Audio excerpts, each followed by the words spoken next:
Welcome to Storycomic Presents, where we interview amazing storytellers and artists. This is episode 73, and I am your host, Barney Smith of storycomic.com, and we are excited to have back with us the award-winning and internationally celebrated author, Amy Lawrence. Amy, how you doing? I'm fantastic, thanks. How are you? Good. You know, and I just checked, I looked at it, you were episode 53, so this is 20 episodes later. Nice. Oh, I love things like coincidental like that. That's amazing. No, and I think both of those are prime numbers, isn't it? 73 and 53. They got to be, right? 53 is. I feel like 73 must be, like, surely. It can't. Why? Yeah, I can't think of anything that's divided by. No, exactly. 73. 3, that's 72. Yeah. Yeah. Yeah. We have to look into that. Maybe we'll just have you come back at every prime number that pops up. So amazing. Yeah. I'm down for that. Hey, you know, and just to remind our audience, you hail from the great country of Australia. That is correct. Where it is also tomorrow as we're talking right now. Funny story about that. So I had to organize childcare for my kids because my husband's out of town at the moment, and I may have organized them for the wrong day because I did the 13th Australian time, not the 13th US time.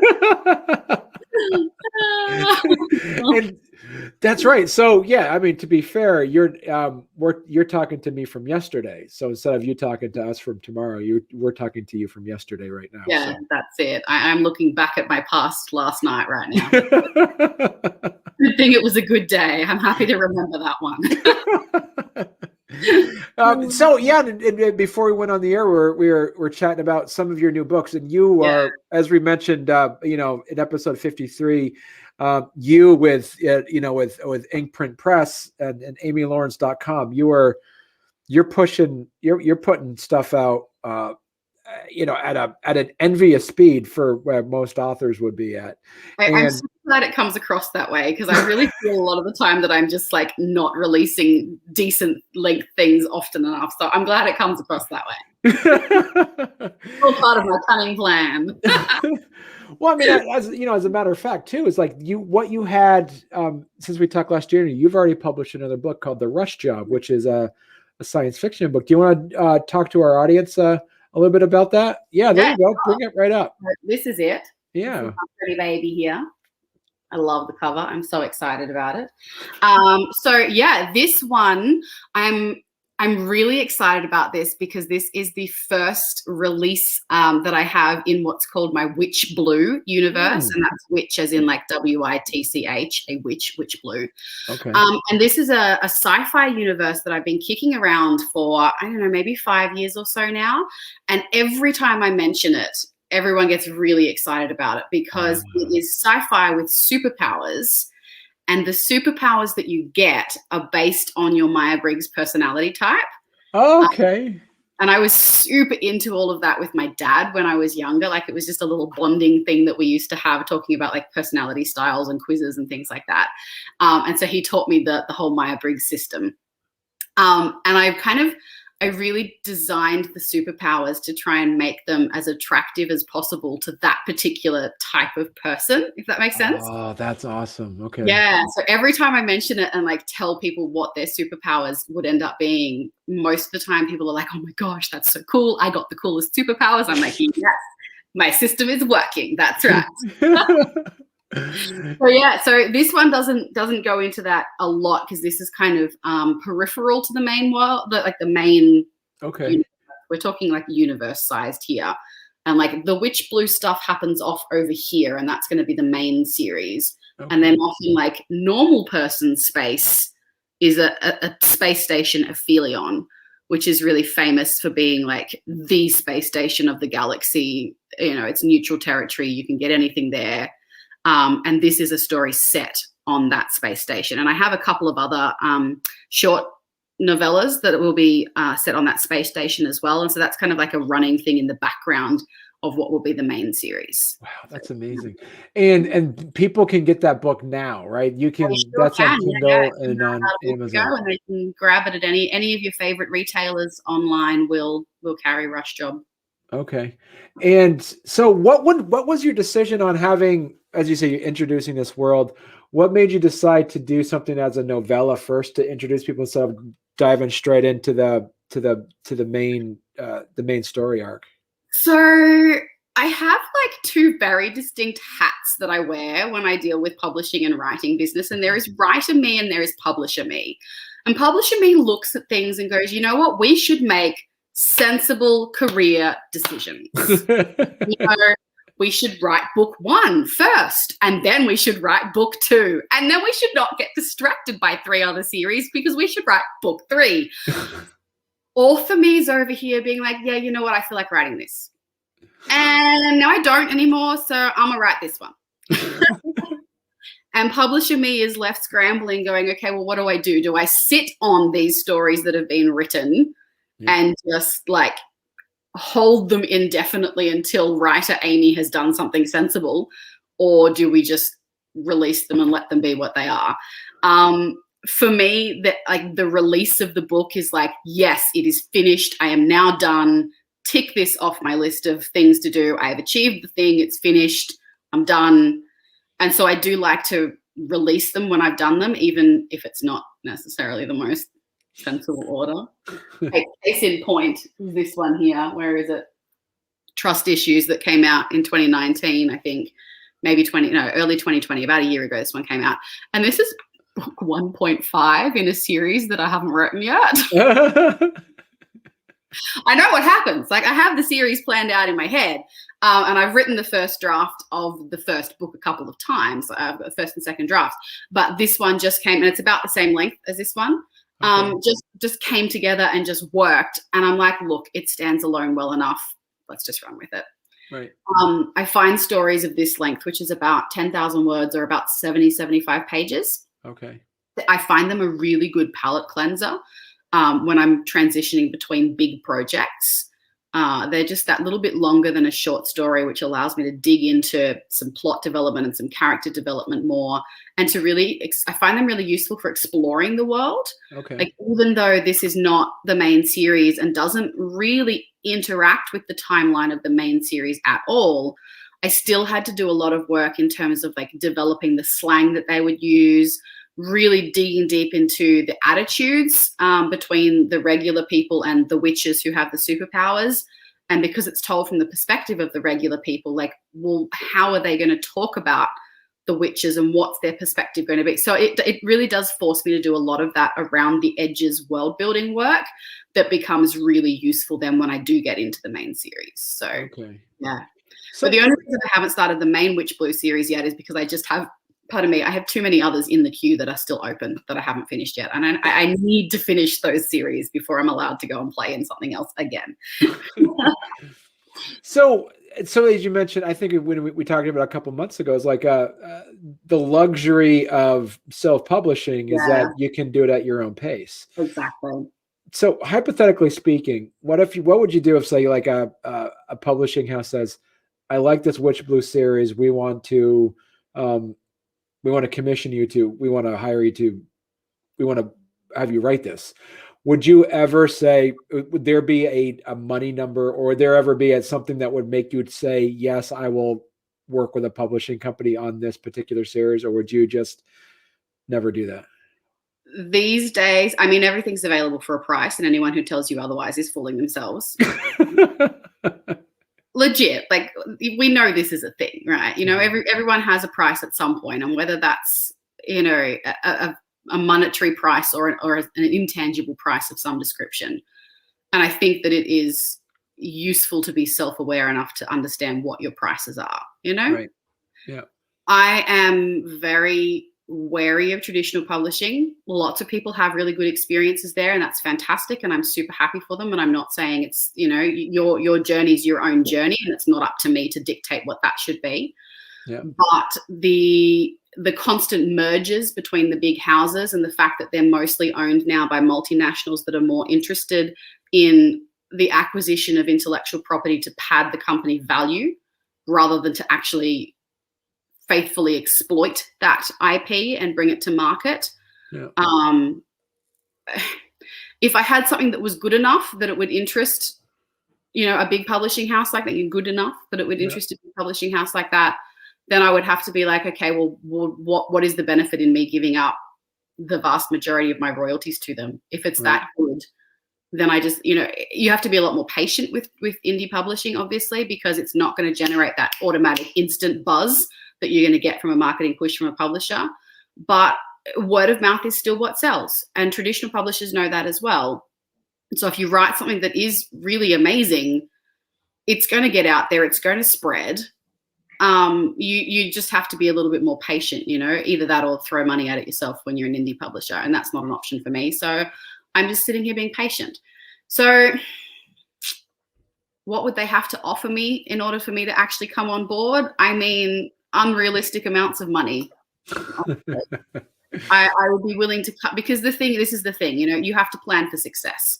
It's all well and good to say, oh yeah, cool, they're going to give me 10 grand to publish a book of mine. That's great. What happens for me, considering I've got my own backlist here?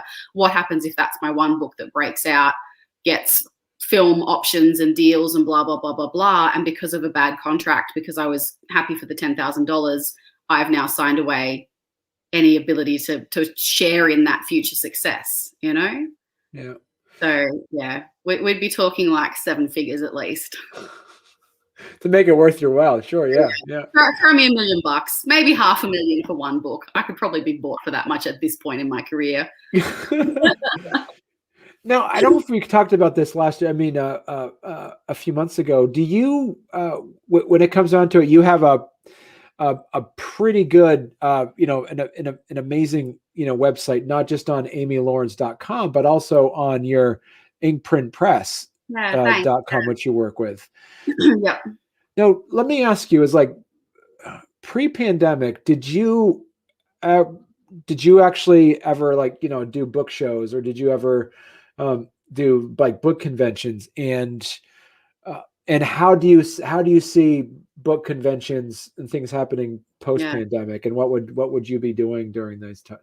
So I tried a couple of smaller cons. Mm-hmm. I mean, the amount of money that you pay for a stall versus the amount of traffic that you get. And we found, like, my husband and I find this all the time with our other side hobbies that we run as well. It's a huge investment to commit to spending, because a lot of them won't let you just rock up for one day. You're there for 3 days on average.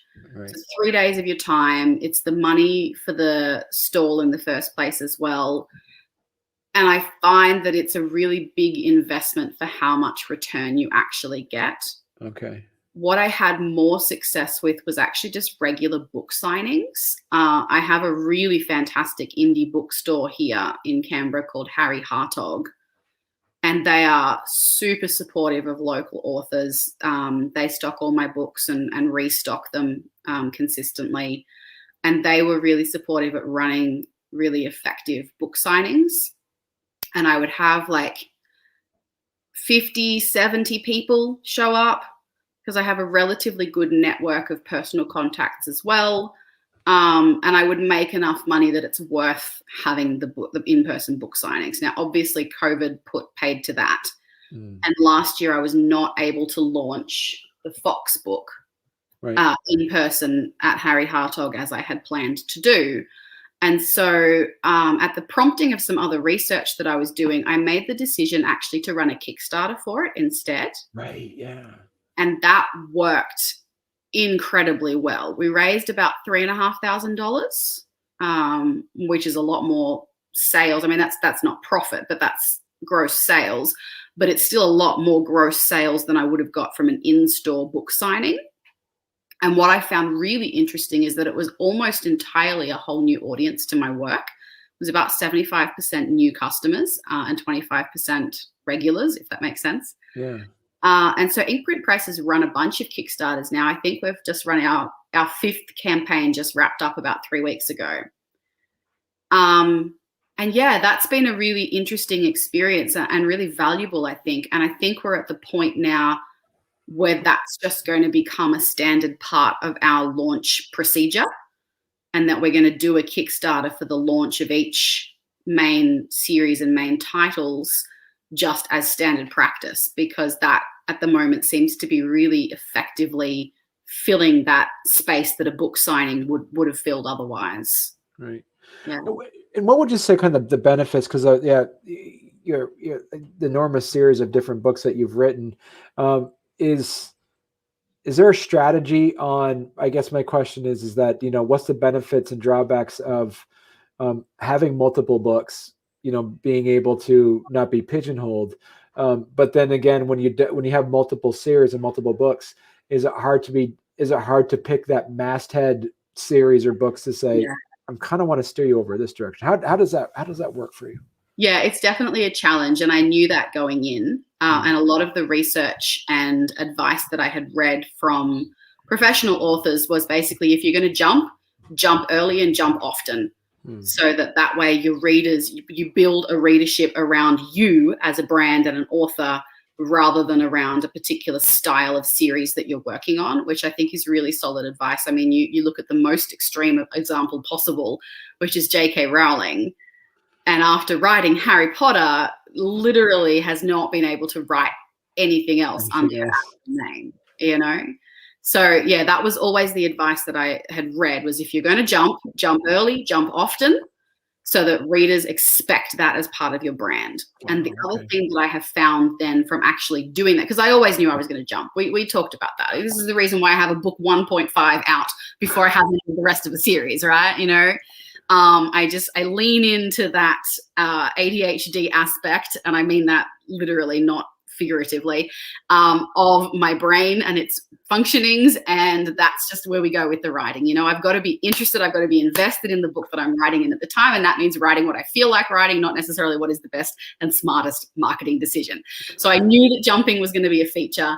So for me, I guess as well, it's forced me to really clarify my understanding of my own brand. What does it mean to be an Amy Lawrence book?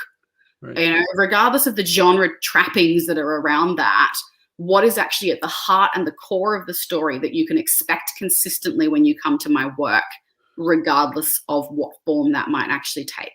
Does that make sense? Yeah, it does. Yeah. And I think in a lot of ways, doing the short stories, doing the inklets has really been beneficial for that, because you can play with that a lot more quickly in a short story and really lean into, okay, well, how do I make this as me as possible? What is it that I love about this story? What is it that is connecting me to this or drawing me to this? And how do I lean into that as hard as I possibly can to make it as me as physically possible? Because that's what the brand then becomes, And that also helps to you as for you with Inkprint Press and all your your kits and that you are kind of creating. How effective is that doing that to create a readership community as well? Yeah, look, it's really in its fledgling fledgling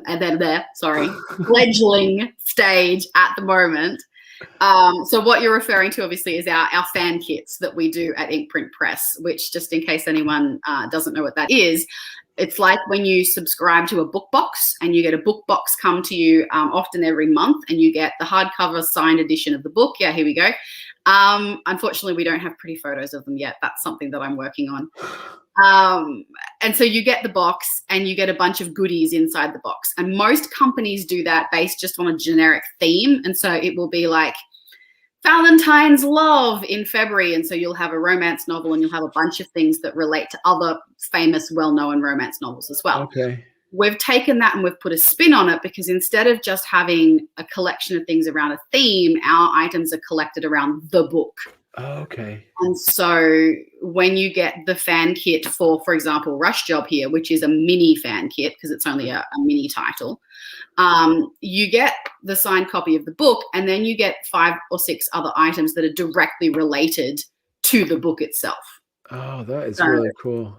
For example, something that we put into every box or every fan kit is a scented product, like a soap or a candle, and that has a specific scent to evoke some of the atmosphere of the book, for example. Right. And a bunch of other, cool things. We've had jewelry in them. We've had cookie cutters in them. We've had socks in them. There's a lot of enamel pins. So they are very much in their fledgling stage. We get a lot of sales of them through the Kickstarter mostly. Right.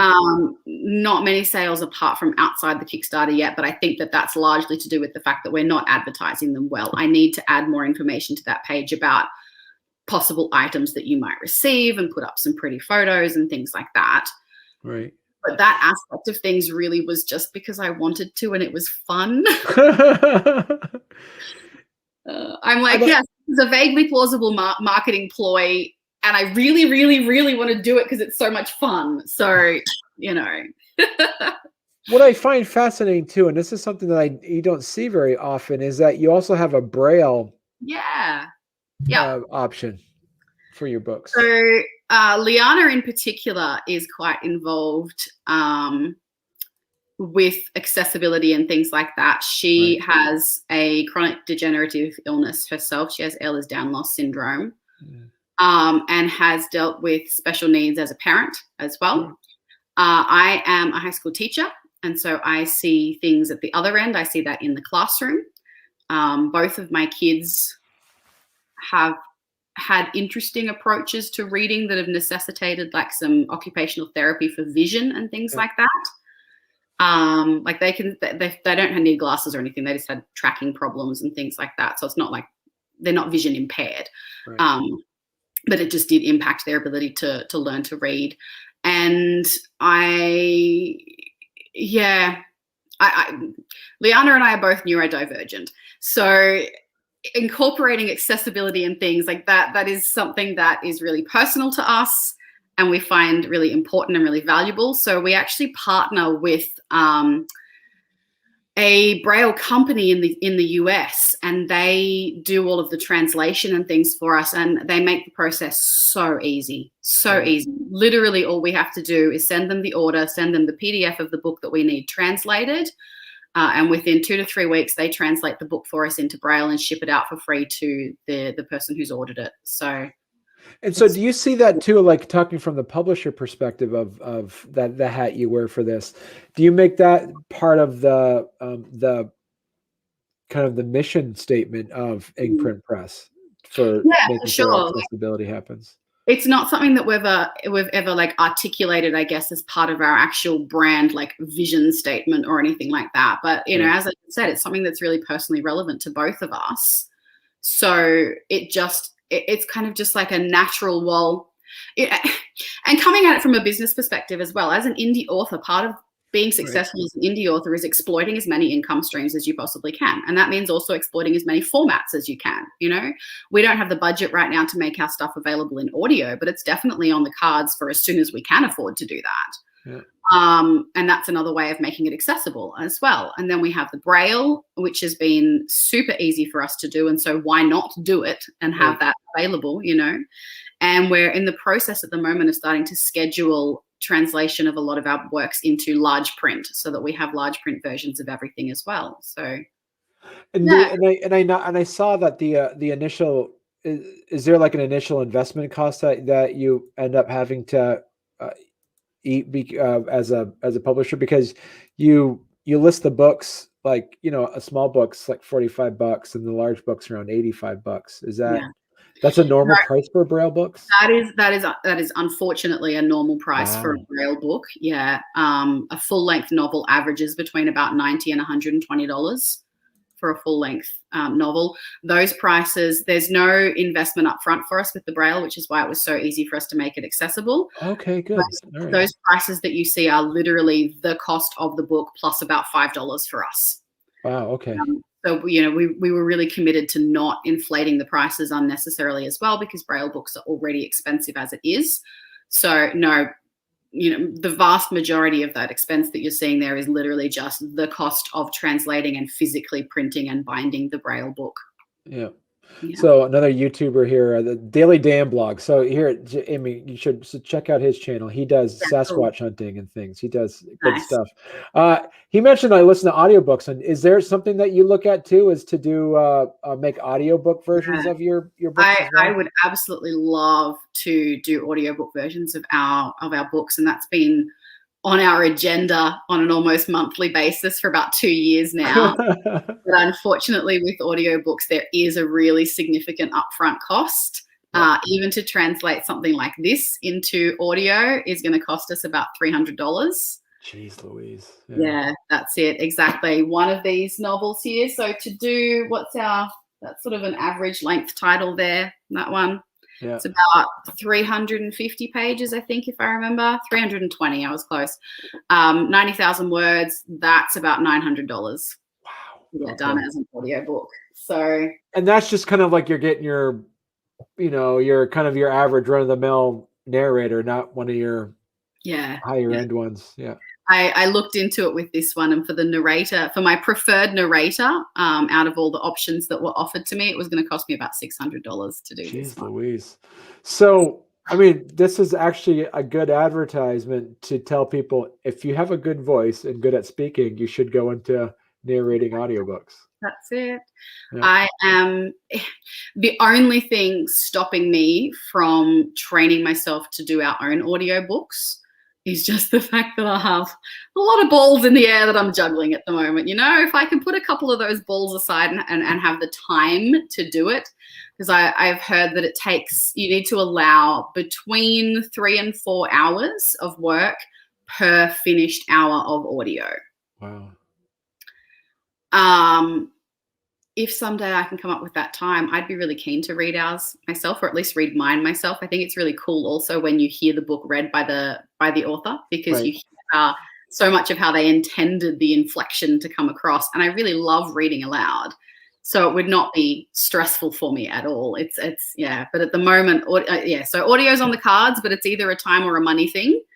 And if I get the time first, I'll record them. And if I get the money first, I'll pay someone else to record them. And in the meantime, we will just wait patiently. And I'm kind of curious, when you write these science fiction based things, and like I'm looking at it from like an ethnocentric kind of areas. Like, do you have your main characters be Australian, or is there kind of like a generic country or like background that you have in mind that you have for that? So I made the decision pretty early on that I was just going to lean into my identity as an Australian author, for better or for worse. I strongly prefer writing and reading contemporary and urban fantasy. That's my first passion. Right. And so whenever I do write fantasy, it is set in Australia. Okay. And the reason that I chose to do that is it's terror, not snobbery, right? The idea of having to research a place convincingly enough to set a story there. And look, I know logically I can look at a bunch of other authors and be like, well, they've never been to this place and they convincingly wrote about it, so it is a thing that's possible. This is not, the logic does not seep through. I go, but what if I don't know how the street lights work, or what time this happens, or what kind of flowers they use to street plant? And then if I have to go and research all of that, I spiral and I spend like a year panicking that I haven't researched enough rather than actually writing the book. Right. For my own sanity's sake, I made that decision early on that I would just, I feel like this is a very stock standard setting, but most people in the world do not live in Australia. And so for them, it is exciting and new and different and original. So I'm like, you know what, we're going to lean into that. So that's the case for all the fantasy work that I do. The science fiction, I can track back sort of where the cultural development is coming from, if that makes sense. Like, this one here, the whole Witch Blue universe, the backstory of that is actually a middle grade sci-fi superhero story that I am working on at the moment. Okay. And that is because I somewhat naively promised a class of students 2 years ago that I would write a book with all of them as main characters, and realized that it kind of fit with this plot structure that I already had. And now I am trying to figure out how to write a story with 25 main characters. It's a work in progress. Progress has been made. And that's actually my main title that I'm focusing on finishing this year in terms of a full-length novel. So in terms of like the cultural background of the sci-fi worlds, for example, like I know exactly what the cultural makeup of that group of kids is. and they are the ones who migrate from Earth out into space originally. So I know exactly what the cultural background of this place is going to be. And then it's just a matter of extrapolating forward, and going, well, okay, over time, how do these things get blended and shifted? How does that also interact with these superpowers that they have to develop these cultural norms? And then what impact does that have sprawling out in the future? It's that idea of like projecting it forward and seeing what happens, I guess. Yeah. So what's your Myers-Briggs personality? What are you? ENFJ. ENFJ. Okay. Yeah. And what's the superpower of the ENFJ? So my main superpower is an emoter. So, like an empath can detect other people's emotions, an emoter can influence other people's emotions, right? Okay. That's my primary one. And off the top of my head, I cannot remember what my secondary one is. It might be polygraph, I think. I know that's related to the J types. NJ, I'm pretty sure. So pretty sure it's polygraph. So like the ability to tell when people are lying or telling the truth. Oh, okay. That's pretty cool. What about, I'm an ENFP. What would the ENFP power be? FP, hang on. Can I look it up? I've got it open. Yeah. It's just in my little writing folder that constantly stays open. One day I'm going to make a pretty graphic for this and just be like, right, everybody distribute this to the internet. Here is the beautiful graphic that tells you what you are. So ENFP, did you say? Yeah. So it's just loading. It's loading. I'm pretty sure that your EF will mean that, like me, you have emoting, like being an emoter as one of your. So everyone gets 2. Okay. Is the idea. Here we go. Okay. So yes, NP. So you have precognition as your second one. I was right. It was truth telling for my secondary one. Polygraph. I knew you were going to say precognition. Yeah, there you go. See, you have that. So yes, being an emoter, and so controlling and influencing people's emotions, and also precognition. Those are your 2 superpowers. Oh, okay, that's pretty cool. Daily Dan blogs just said that that Lost is a good example of writing 50 main characters. Basically, is how you would do that. So. Except I'm kind of hoping to wrap it all up in one book, not like 50 billion seasons. And I would like to actually have an ending that works. Oh my gosh. I was so invested in Lost for like the first 2 seasons, and then they just kept introducing mystery after mystery after mystery without wrapping any of it up in a satisfying way. And I'm just like, that's it, I'm done. I can't do this. So one of the things that we never got a chance to talk about a couple months ago is your how-to books. Yes. And these are, talk about fun stuff. So your first book that you came out with was, and I think it's under your nonfiction section, was you wrote, so I have it written up here. You have, here we go. There it is. How to write dogs. That came out in 2012. You've had, except when it came out, it did not look like this. It looked like this. Okay. So yeah. All right, okay, there it is. The 33 worst mistakes writers make about dogs. So that used to be a different title. Yeah. So the way that came about is that the author Holly Lyle, who is a sci-fi fantasy author in America, she is really, really great about mentoring early writers and has some fantastic writing courses. And I got really interested and really invested in that around about 2010-ish, I guess, when I was starting to get serious about writing. Yeah. And one of her things that she did, there is a word, I can't think of it right now, but, one of the things that she did to try and help other writers was she came up with this idea of the 33 worst mistakes series. Okay. And you could pitch to her and say, here is a thing that I'm expert in. I would like to write the 33 worst mistakes writers make about XYZ. Right.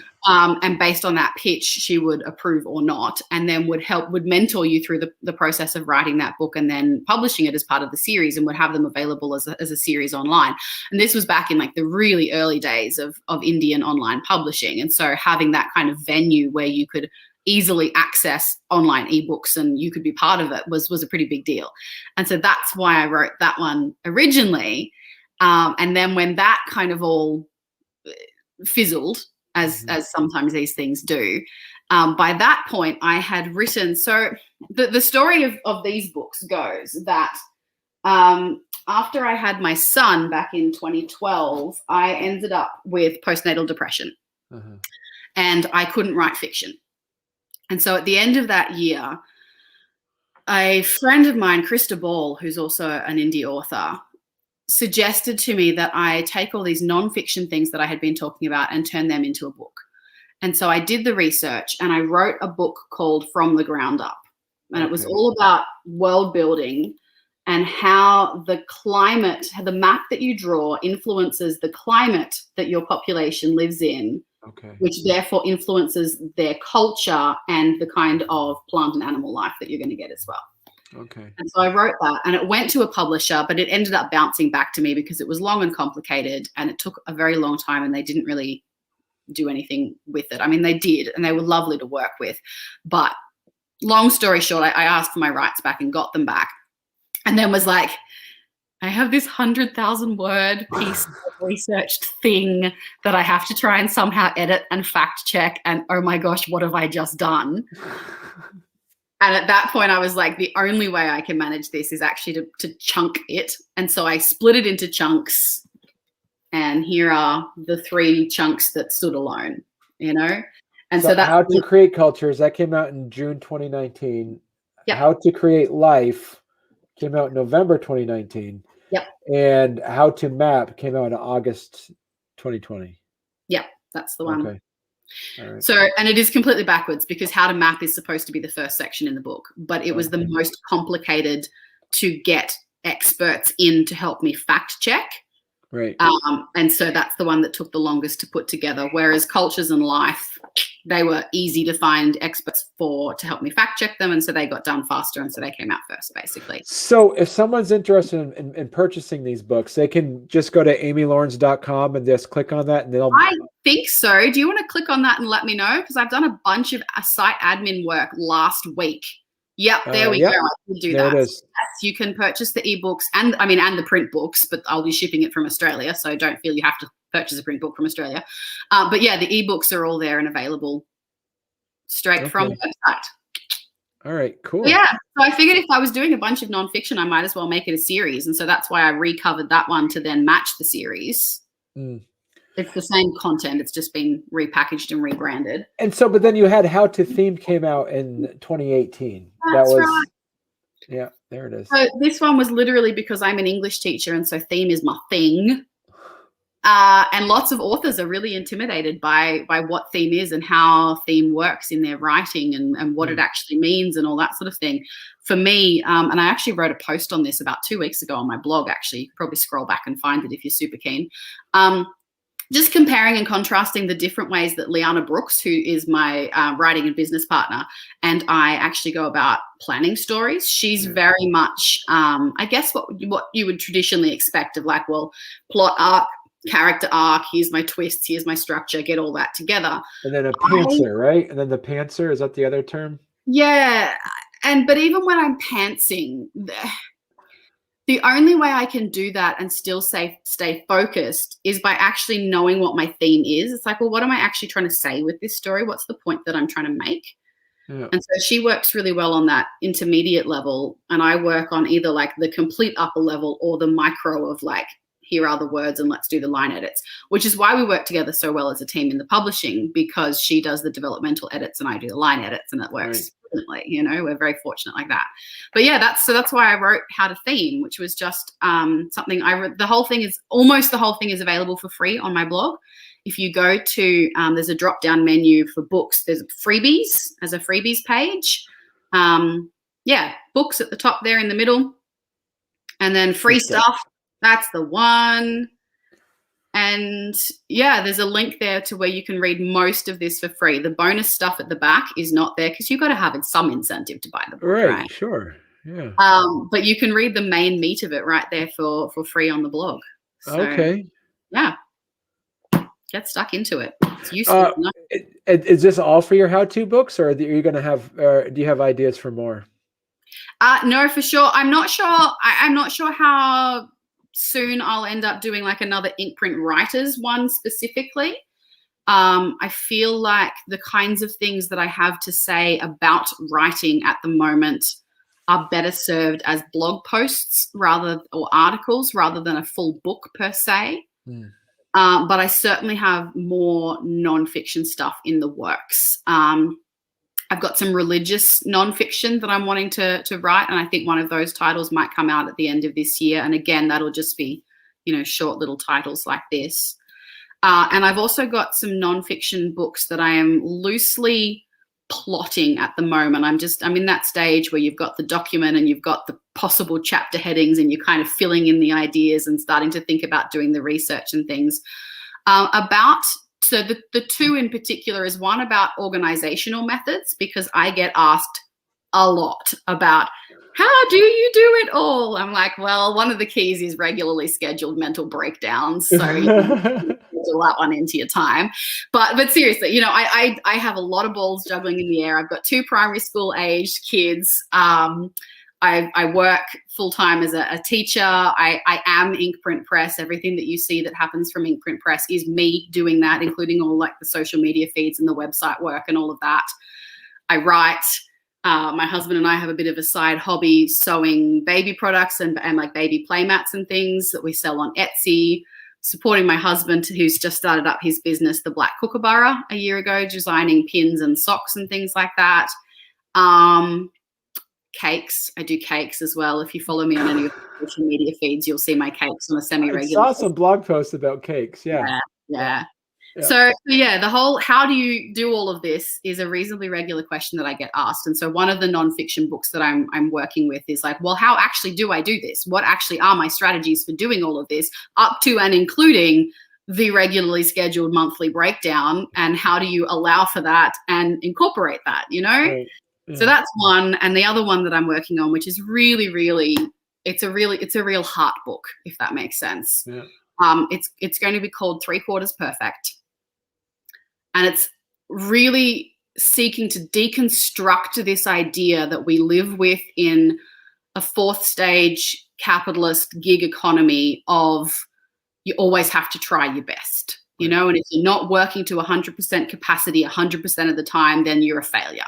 Right. And that just causes so many problems. And I deal with that, as a maladaptive perfectionist myself. I deal with that personally. I see that so often in the kids that I teach, because I teach at a pretty high stakes place where there's a lot of parental pressure and a lot of school cultural pressure for kids to be constantly performing and getting like straight A's in every subject. And I see the damage that this causes on people's mental health, like this is not how human beings are designed to operate. This is not healthy. This is not helpful. And in the long run, it doesn't actually help you to be any more productive. Right. So 3/4 Perfect is going to be about deconstructing that and how actually aiming for 75%, aiming for 3/4 perfect is going to do you a lot better in the long run than trying to do 100% of everything 100% of the time, Right.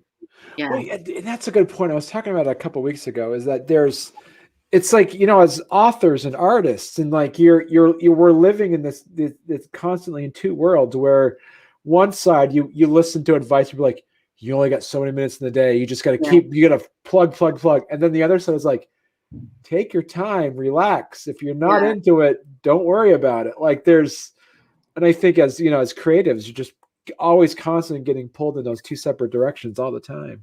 Absolutely. Yeah. There's a real tension there. Yeah, for sure. And so we're going to wrap up in a little bit. So Amy, talk to us a bit about as you mentioned, some of your upcoming works and things that you have in the pipeline right now. Yeah, sure. I mean, as people will know if they were here for episode 53, I dealt with a lot of really horrible insomnia that really wiped me out for December, January, which is normally that's normally my peak writing and publishing time of the year, because that's our school. It's not only our Christmas holidays, it's our summer holidays as well. Got nothing done. This term has been an absolute nightmare at work. We've had the same amount of work that we normally do shrunk into a reduced time frame, and so there's been a lot of deadline pressure. And so between that and recovering from the sleep deprivation, I've really had to take it slow. I don't have the reserves to push as hard as I normally do. And so because of that, obviously my schedule has been impacted, and I'm just running with it, like I'll do what I can do. I've got Rush Job out already for this year. So I've got one title out. I'll tell you what I'm working on for my second title in just a second. I've got my first 2 titles for next year out already, like done and ready to go. Or one of them's like in final edit stage. So it's nearly done, but it's, it's got a cover and what sort of thing. So I feel like whatever else I get done this year kind of just has to be a bonus, And I'm also using it as an opportunity to get caught up on a lot of publishing jobs that have been needing to be done for like the last 18 months that I just haven't had time to get to. So going back to the first things that we published, for example, and reformatting them to suit what we now know is best practice. Going back and just doing another proofread on old works that I've spotted a lot of typos in when I've been going through and reading them. Branching out so that we're distributing directly to a lot more different retailers as well, things like that. So I kind of feel like, well, I've got Rush Job out. I'm working on Bones of the Sea at the moment, and I'll tell you more about that. If I only get those 2 out and maybe a short nonfiction, one of the religious nonfictions ones that I was talking about is completely drafted already. So I really just have to sit down and edit that, and that'll come out in the second half of the year. Right. If nothing else, I've got 3 short releases this year. I've got my first 2 releases for next year, which are both short, done already as well. Anything else I can write for the rest of this year is just a bonus, Hopefully I'll get 1 novel done, and hopefully that'll be Moonshot, which is the first one in that Witch Blue series. Okay. For the students, because I've got students who are leaving the school at the end of this year, and I kind of need to finish the book so I can get it to them before they leave. Oh my gosh. But yeah, other than that, I know I need to prioritize the sequel for Fox Book, which I'm calling Stag Book. It'll be a Stag of Hope and Memory. And that'll wrap up that series. It's only a duology. So I need to prioritize that. At some point, I need to get back to Kaditios. There are another 4 books that need to happen there before the main series is wrapped up. And then a bunch of like standalones that go around that one as well. So, I know that those are my priorities. I just have to do what I can do and accept that this might just be a slow publishing year, but at least I'm getting some jobs done in the background and getting the admin. So at least we've got a solid base moving forward, Which to reiterate, a slow publishing year for you was to publish 3 books. Yeah, but they're short. This is like 10,000 words, It's short. But thanks for making me feel better. I appreciate it. Which, I guess brings me to Bones of the Sea, which is the one that I'm working on. Right. Oh my gosh. So this was supposed to be my little palate cleanser, right, over the Christmas holidays. We went away for 2 weeks up to sunny Queensland, which is like our equivalent of your Florida, you're going for that beach holiday over the summer break. We were there for a week and a half, and I was like, yes, I will use this as a palate cleanser. I will write this book, and then when I come back in January, I will start into Stag Book and actually do a proper novel for the year. Lol jokes, had the insomnia, was getting to sleep maybe at about 4 a.m. some of the mornings as well. So I was getting like not a lot of sleep, did not do much writing. Came back, still wasn't writing, and then just, and long-term writers will know this. If you stop writing for too long, you lose that habit and you get into the habit of not writing instead of being in the habit of writing. Yeah. And so I'm so out of the habit now because I haven't written anything since early January, which was working on Bones of the Sea. Right. I ummed and ahed about whether to do the Kickstarter for Bones of the Sea or not. And originally I had that planned and ready to go out right at the end of January. And that's what we were talking about last time we were together. And I just went, look, I need to be further into the book before I actually launch the Kickstarter campaign. So I'm just going to hold off on that for a bit. Held off. Still hadn't written anything and was like, you know what? Okay, I think we need to actually just go the opposite tact now. And I'm going to launch the Kickstarter at the end of February, and we're going to run that. And that's going to be a hard deadline for me to finish the book. Yep.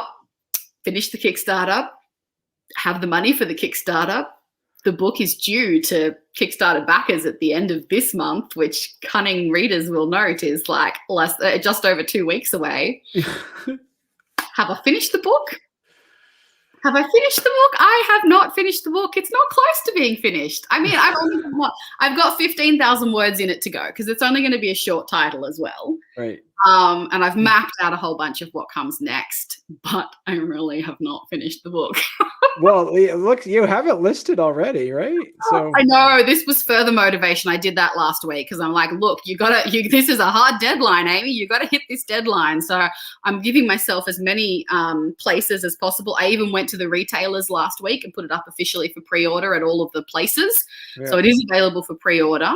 Because I'm like, no, I have to. I'm at the point where I know that I'm actually just being lazy, not writing. You haven't written for so long that you get scared of writing again, and you get scared of that blank page. And but what if it's terrible? And I just did a bunch of reading, judging the Aurealis Awards. Yep. I was one of the judges for the fantasy novella panel. And so I'm in my head, going, but I'm going to be submitting to this category next year. What if it's not good enough? And what do I need to do to make sure that it's shortlisted? Yeah, shut up. Get out of your own head, So yes, I'm piling on as many external deadlines as possible so that I hopefully hit the point where failing is going to hurt me more than giving it a go. Right. And tipping that. That's all right. Yeah. Cool. Well, great. Well, yeah. So thank you so much. Thank you so much, Amy. This is fun stuff. So, so like I said, we always have plenty of things to talk about because you always are doing something. So, and so this is great. So, what was I going to say? So I would say, let us know when Bones of the Sea comes out, and you're going to say, and that's still going to be planning that's coming out as a Kickstarter. The Kickstarter for that one is done. Okay, good. All right. It's now up for pre-order everywhere, and should you so desire, you can also pre-order the fan kit. I've had pieces for that coming in the post. Very exciting to see all the little bits and pieces and the goodies. I love giving presents, and so packing fan kits just feels like I know you paid for it, but I'm still packing a present for you, and it's amazing and it's so much fun. So it's all available for sale. It'll be out officially in the first week of June. Right. Backers will get theirs a bit early, but everyone else will get theirs in June, and you can order whatever you want. Fan kit, print copy, ebook, it's all available for pre-order. Perfect. All right. Well, thank you very much, Amy. Thanks so much for having me again. It's been a blast. You're welcome.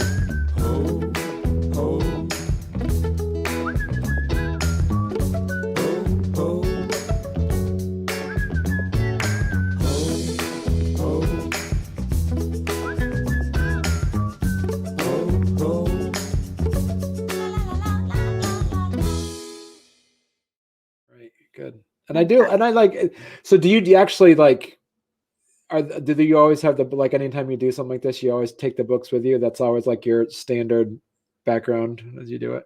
Yeah. I don't, the only study that I have is like my desk up on the landing of the stairs. Uh-huh. And so if I sit at my desk, the linen press is behind me. And that does not make it for an attractive backdrop. So I have these on a little portable shelf. Oh, do you? Is that okay? Yeah, and so that I can just port the shelf around. I actually made the shelf in the first place because behind my desk is just the wall and then the drop off down to the stairs. And so if I sit anything up along there, I'm always worried it's going to fall off. And so I made the little shelf so that I can at least have something there to use that space, because I got to use the space. The house is tiny. You got to be efficient. So yeah, that's where the shelf comes from with the book. You just carry it with you. Right? Yeah, that's funny. Yeah. So I'm super classy, right? It's an old printer box. You can see it's just a big box from my husband had to buy an A3 printer for work. So I stole the box and shopped. So that's a cardboard then. That's a cardboard bookshelf. I told you I'm classy. That's fancy.